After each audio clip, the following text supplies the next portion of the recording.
ভিডিওটা আপনারা ইতালি থেকে দেখতেছেন, আর এটা হচ্ছে ইতালির বিশাল বড় একটা গম ক্ষেত। গম কিন্তু মানে পেকে গেছে, ঠিক আছে, পাইকা গম ভিতরে হইয়া উড়িছে। মানে এত সুন্দর গম হয়েছে আল্লাহর রহমতে। এই যে আমি আপনাদের গম দেখাই, এগুলো আবার এই যে দেখতেছেন গম, এই যে দেখেন, এই যে দেখেন, এটা হইছে ইতালির গম ক্ষেত। বিশাল বড় গম, বিশাল বড় গম ক্ষেত, চারোদিকটা শুধু গম আর গম। তো এই গমগুলা দেখে আমার একটা কথা মনে পড়লো, আজকে যদি আমাদের বাংলাদেশ হইতো তো অনেক কবুতর, অনেক হাঁস মুরগি আইসা খাইতো, তাই না?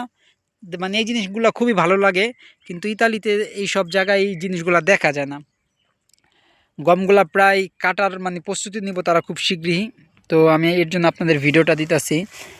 আরেকটা প্লট আছে দেখাইতেছি, যে পাশে আবার আরেকটা গম ক্ষেত। ওই গম ক্ষেতটাও যেতেছি, ওই দিকটা বিশাল বড় ক্ষেত দেখেন।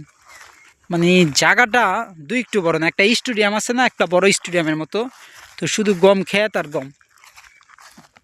এই যে দেখেন, মানে এই ক্ষেতটা আবার একটু নিচা। মাশাল্লাহ, আসলে রোদের জন্য যাইতে মন চাইতেছে না ভিডিও করার ইয়ার জন্য। চারোদিকটা দেখেন।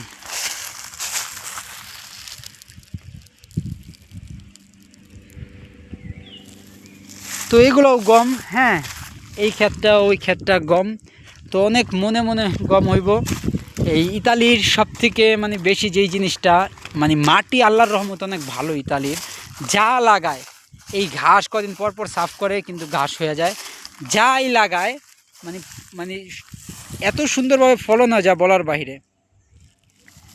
তো এইটা হচ্ছে ইতালির গম ক্ষেত। দেখাইলাম। আমার চ্যানেলটা আপনারা অবশ্যই সাবস্ক্রাইব করবেন একটু দয়া করে, আর সবাই আমাকে একটু সাপোর্ট করেন। আপনাদের ইতালির আপডেট দেওয়ার চেষ্টা করব, এই আর কি। তো সবাই সুস্থ থাকেন, ভালো থাকেন। আজকে এই পর্যন্তই, আল্লাহ হাফেজ।